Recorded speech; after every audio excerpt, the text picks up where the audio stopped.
To get the latest from London, we can cross now to our correspondent, Benedicte Paviot. Benedicte, firstly, what's the feeling there when it comes to this deal? How likely is it that there will be a deal, do people feel, or does the government feel? And how necessary does London feel such a deal is? Well, that is the £1 million or €1 million question. A deal is still to be done. That's what a British minister was saying, the Environment Secretary George Eustice, although recognising that there are what he called sticking points on fishing and business rules that remain. So it depends who one believes, basically. Some of the papers say this morning that the Prime Minister, Boris Johnson, is bullish, that he's prepared to walk away. Others seem to think that there was some movement on fishing, which of course has been denied by Downing Street and moments ago by the chief EU negotiator, Michel Barnier, in Brussels, as he briefs EU ambassadors. So there's still, in both camps, I think, a lot of posturing. People who follow all these kinds of negotiations and treaties very carefully say that this is all par for the course, and it doesn't mean that one is far away from a possible deal. The darkest hour comes before the dawn. Is it necessary? Well, some people don't think it's necessary. That is certainly ardent Brexiteers say the UK wants to be a sovereign state, independent, do as it pleases. So, yes, let's by all means on the 1st of January 2021 trade on WTO, World Trade Organization rules.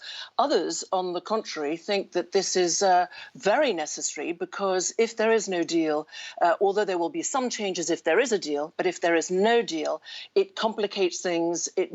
There will be many more problems that will come. And in the middle of a pandemic, when the economy is already taking such a hit and will continue to for the coming months, despite the arrival of the vaccine here in the UK and the beginning tomorrow of vaccinations, it is not a good time to be having this kind of economic danger around. So it really is depending on who you talk to.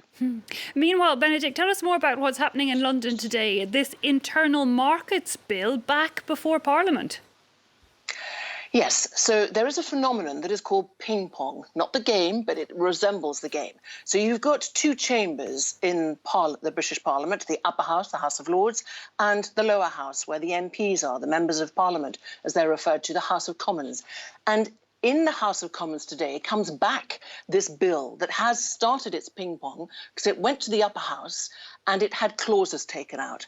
Those clauses, according to the House of Lords, and according even by the admission of the minister who initially was presenting it in Parliament, breach international law, to quote him, in a specific and limited way.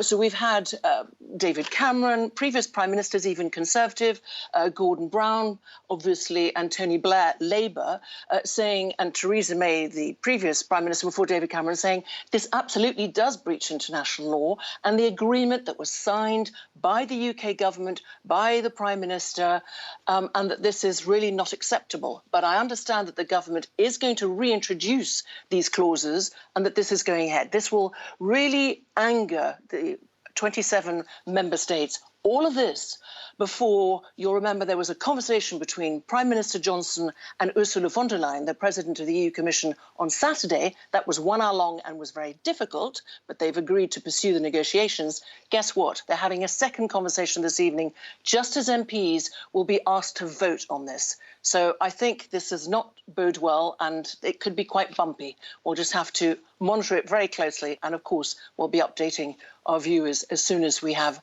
any kind of movement on that. Indeed, certainly sounds like it could complicate things further. Benedict, for now, thanks very much indeed. Benedicte Paviot there, our correspondent in London.